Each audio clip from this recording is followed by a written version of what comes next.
श्यावरी रामचंद्र की जय। पवन सुत हनुमान की जय।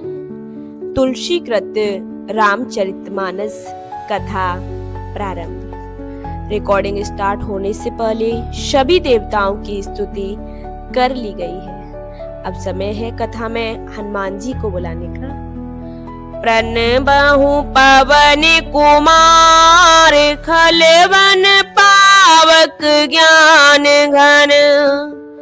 जासु हृदय आधार, वसाई राम सर चाप धरी।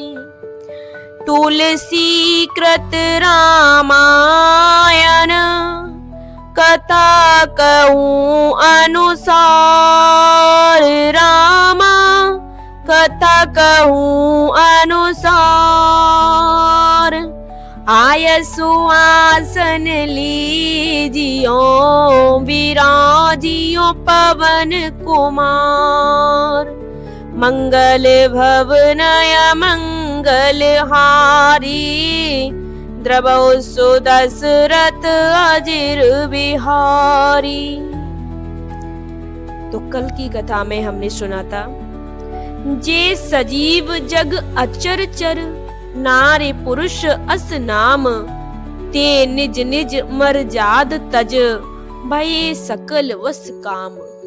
कामदेव जी शंकर जी की समाधि को भंग करने के लिए आ गए हैं। आज उनका पूर्ण प्रयास रहेगा कि शंकर की समाधि को भंग कर दें, लेकिन आज के प्रसंग में समाधि बरकरार रहेगी और कामदेव को क्रोध आ जाएगा।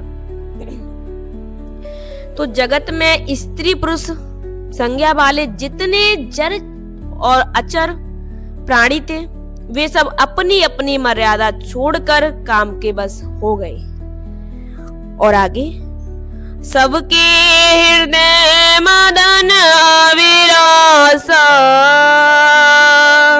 लता निहारे नवई तरु शाखा। सबके हृदय में काम की इच्छा हो गई।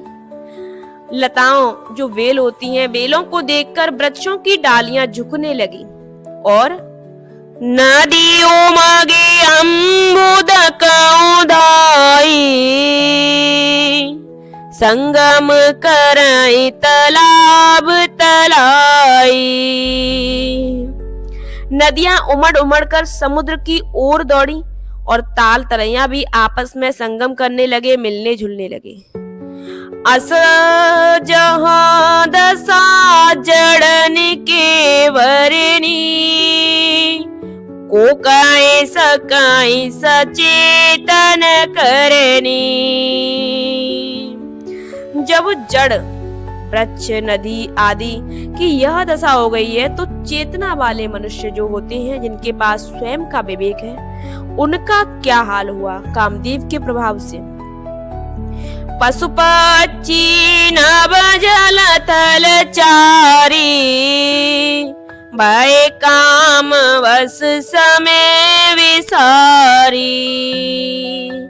आकाश, जल और पृथ्वी पर विचरने वाले सारे पशु पक्षी अपने संयोग का समय भुलाकर काम के बस हो गए।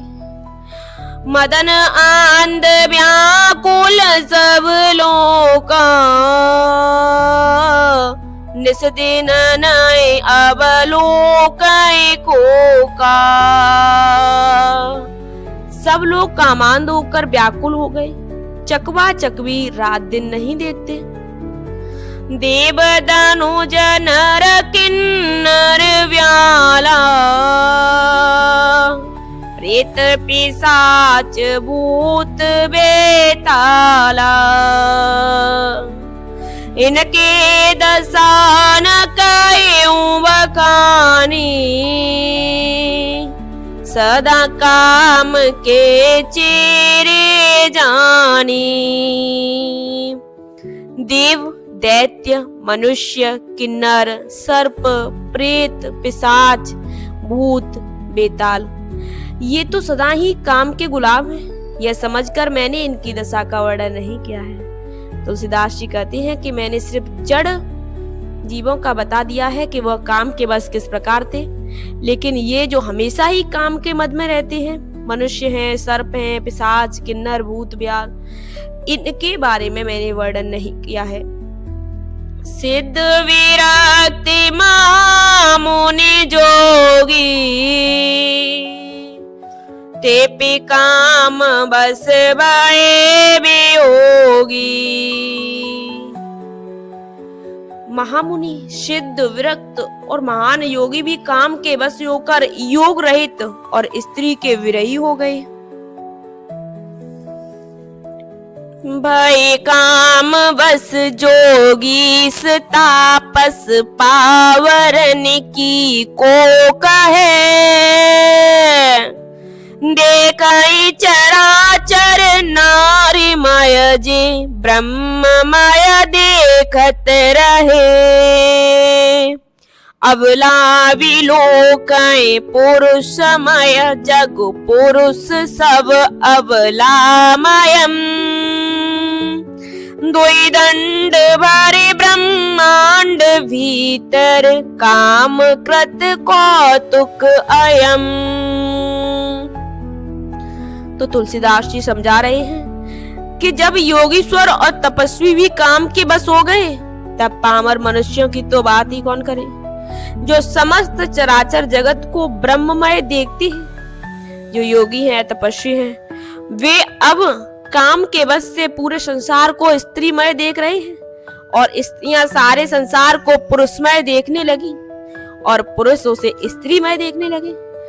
2 घड़ी तक सारे ब्रह्मांड के अंदर कामदेव का रचा हुआ यह तमाशा चलता रहा और अब सोठा के जरिए समझा रहे हैं। धरी न काऊ धीर सबके मन मन सिज हरे। जे राखे रघुवीर ते उबरे ते काल महो। मंगल भवनय मंगल हारी।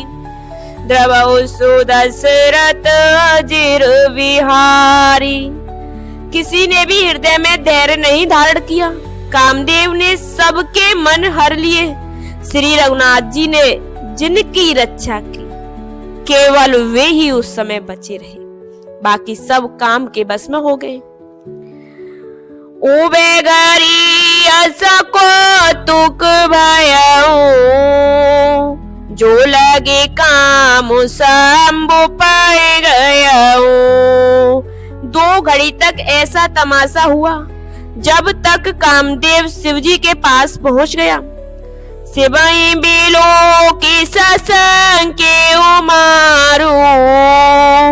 भयऊ जता ते सब संसारो। शिवजी को देखकर कामदेव डर गया। तब सारा संसार फिर जैसे का तैसा हो गया। भय तुरत सब जीव सुखारे। जिम मद उतर गए मत बारे।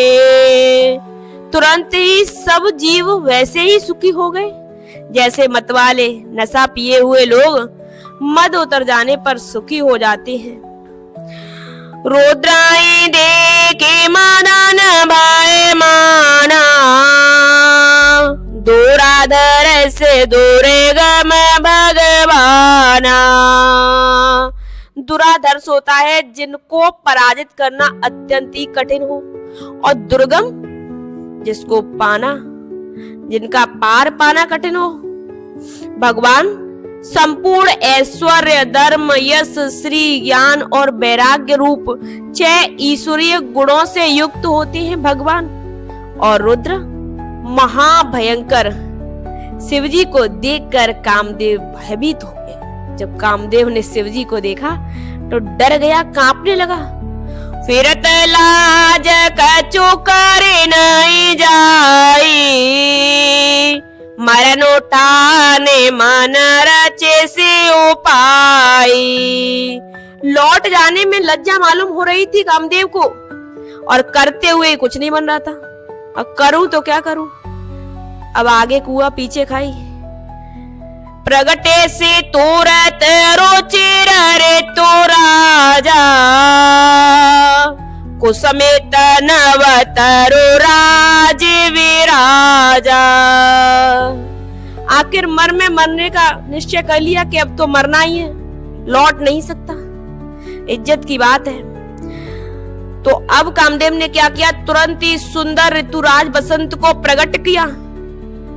फूले हुए नए नए वृक्षों की कतारें सुशोभित हो गई। शंकर जी जहां तपस्या कर रहे थे वहां वसंत ऋतु आ गई, सुंदर माहौल बना दिया।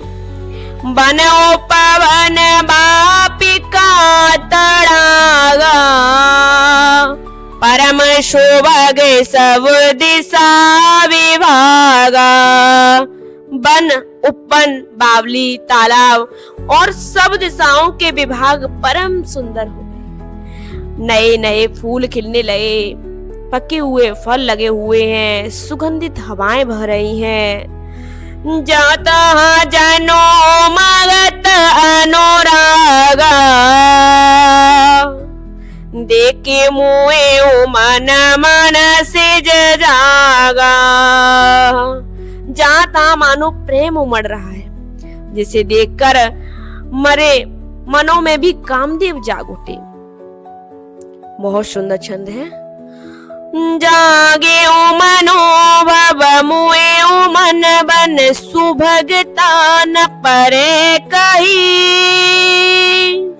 शीतल सुगंध सुमंद मारुत, मदन अनल सखा सही। विकसे सरिन बहु कंज गुंजत, पुंज मंजुल मधुकरा। कलहंस पिक सुख सरस रव, कर गान नाचई अपचरा। तो वहां का जो दृश्य था वो ऐसा था कि मरे हुए मन में भी कामदेव जागने लगे। वन की सुंदरता इतनी थी कि कही नहीं जा सकती। काम रूपी अग्नि का सच्चा मित्र शीतल मंद सुगंधित पवन बहने लगी। सरोवरों में अनेकों कमल खिल गए, जिन पर सुंदर भौरों के समूह गुंजार कर रहे हैं। राजहंस, कोयल और तोते रसीली बोली बोलने लगे और अप्सराएं गाना गा रही हैं, नाच रही हैं। अब दोहा के साथ कथा को विश्राम देंगे। सकल कला करे कोटि विधि, हारे हुसैन समेत। चले ना चल समाधि शिव, कोपी हृदय निकेत। कोपी हृदय निकेत। मंगल भवनाय मंगल हारी, द्रवशो दशरथ अजीर विहारी। तो कामदेव ने अपनी सेना समेत करोड़ों प्रकार की अपनी कलाएं आजमा ली, करोड़ों प्रकार के उपाय कर लिए, लेकिन शिव शंकर की समाधि नहीं टूटी। अब वो हार गया, पर शिव जी की समाधि तो इतनी अचल कि वो डिगी भी नहीं, टस से मस नहीं हुए शिव जी। तब कामदेव क्रोधित हो उठा। और अब कल के प्रसंग में हम सुनेंगे कि कामदेव क्रोधित होकर और भी ज्यादा कोशिश करेंगे शिव जी की समाधि को तोड़ने की। तो आइए सभी देवताओं को विदा करें, प्रभु श्री राम का जयकारा बोलें। श्यावर रामचंद्र की जय, पवन सुत हनुमान की जय।